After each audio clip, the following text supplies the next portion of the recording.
ازيكم يا شباب عاملين ايه؟ جايب لكم النهارده اقوى 3 اجهزه موجودين في السوق المصري تحت 15000 جنيه، وبصراحه بالنسبه لادائهم وسعرهم فمفيش اجمل من كده بصراحه. ضيفنا الاول سامسونج A26، والنجم الثاني موتو G75، وتعالى بقى للوحش الثالث انفينكس نوت 50 اس. وتعالى من غير رغي كتير نبدا الفيديو، ما تنساش تعمل لايك للفيديو وتشترك في القناه، ويلا بينا.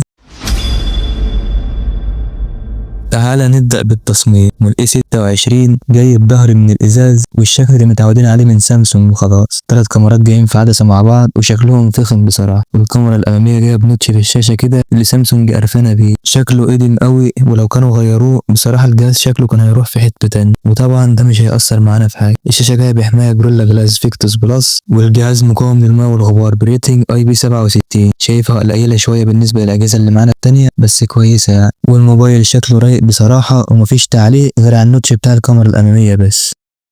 تعالى بقى نروح للموتو G75. موبايل جايب ظهر من البلاستيك او الجلد المخلوط بسيليكون بوليمر تقريبا، والجهاز شكله كويس بصراحة ومختلف عن باقي الأجهزة. والكاميرا الأمامية جايب نوتش صغير في الشاشة، ولو في حاجة هتخلي الجهاز ده يتفوق على السامسونج في التصميم هو النوتش ده. والموبايل مقاوم للماء والغبار بريتنج IP68، واكيد انتوا فاكرين ان هو كده اعلى من السامسونج.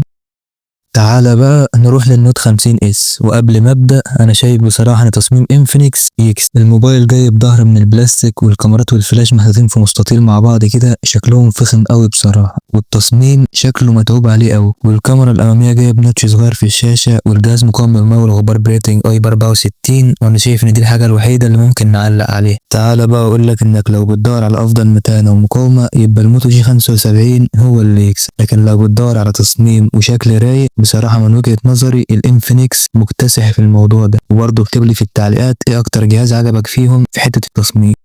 تعالى بقى نروح للشاشة، وخلينا نبدأ المرة دي بالانفينكس. الموبايل جايب شاشة أموليد بحجم 6.78 بوصة بدقة فول اتش دي بلس مع 144 هرتز، وشاشة جبارة بصراحة، هتديك أداء كويس في مشاهدة الفيديوهات والألعاب، وهتاخد سلاسة عالية قوي في التنقل بين التطبيقات وكده. والشاشة سطوعها بيوصل ل 1300 نيتس، مش الأفضل بصراحة بس سطوعها كويس مش هيضايقك يعني.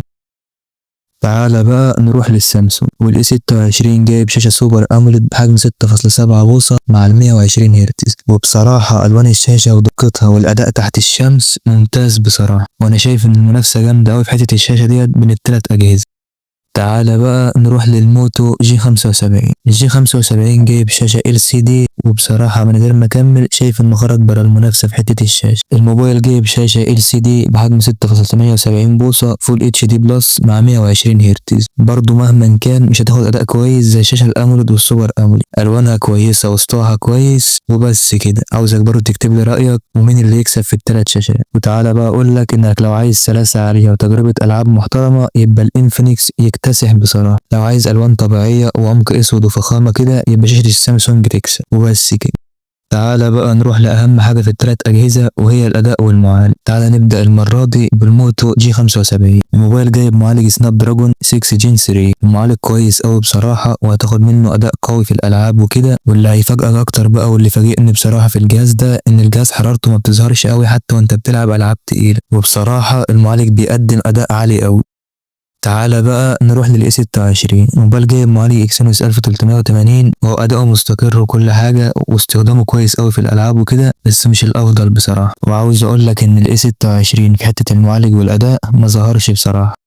تعالى بقى نروح للوحش حرفيا النوت 50 اس. الموبايل جايب معالج من ميديا تك دايمنسيتي 7300، بيقدم اداء جبار بصراحه، وهتاخد منه تجربه العاب وسلاسه في الاستخدام وكده مش طبيعي، واكيد كلنا عارفين مين اللي كسب في حته المعالج. تعالى بقى اقول لك انك لو عايز اداء العاب قوي وجرافيكس محترم يبقى الانفينكس يكتسح بصراحه، انما لو عايز تجربه متوازنه وكفاءه وما تحسش بحراره الجهاز يبقى الموتو G75 هو اللي يكسب. تعالى بقى نروح للكاميرا. والانفينكس جايب كاميرا رئيسية 64 ميجا بكسل من سوني IMX 682 مع عدسة ماكرو 2 ميجا بكسل. الموبايل بيدعم تصوير فيديو 4K مع 30 فريم. الكاميرا أدائها كويس أوي بصراحة وجودة الصور محترم. تعالى بقى نروح للاي 26. الموبايل جايب كاميرا رئيسية 50 ميجا بكسل مع مثبت بصر OIS، وده بيفرق بصراحة في الصور الليلية وفي تسجيل الفيديوهات كمان. وسامسونج بتقدم ادوات معالجة صور ذكية، وبصراحة الكاميرا صورها محترمة قوي وتسجيل الفيديو رايق برضه. تعالى بقى نروح للموتو جي 75. موبايل جايب كاميرا رئيسية 50 ميجا بكسل مع مثبت بصري IS، وبيقدم ثبات عالي قوي في تصوير الفيديو وناتج الوان طبيعي، والكاميرا ادائها كويس. وتعالى بقى اقول لك ان الاي 26 والجي 75 متعادلين في حتة الكاميرا بسبب المثبت البصري، والانفينكس اللي خلانا نتنزل عنه في الحتة ديت عدم وجود IS بصراحة. تعالى بقى نروح للبطارية وسرعة الشحن. الاي 26 جايب بطارية 5000 ملي امبير مع سرعة شحن 25 واط، وطبعا موبايلات سامسونج ما بيجيش معاها في العلبة غير الوصلة بتاعة الشحن بس. تعالى نروح للانفينكس. الموبايل جايب بطارية 5500 ملي امبير وبيجي مع راس الشاحن بسرعة 45 واط، وبصراحة البطارية ادائها جامد قوي وسرعة الشحن محترم. نخش بقى على الموتو جي 75. موبايل جايب بطارية 5000 ملي امبير وبيجي مع راس الشاحن بسرعة 33 واط، وكمان بيدعم الشحن اللاسلكي بسرعة 15 واط مع ميزة التيربو باور. البطارية ادائها كويس قوي والشاحن محترم بصراحة. تعالى بقى اقول لك انك لو عايز ساعة بطارية محترمة وشاحن سريع يبقى الانفينكس هو اللي يكسب.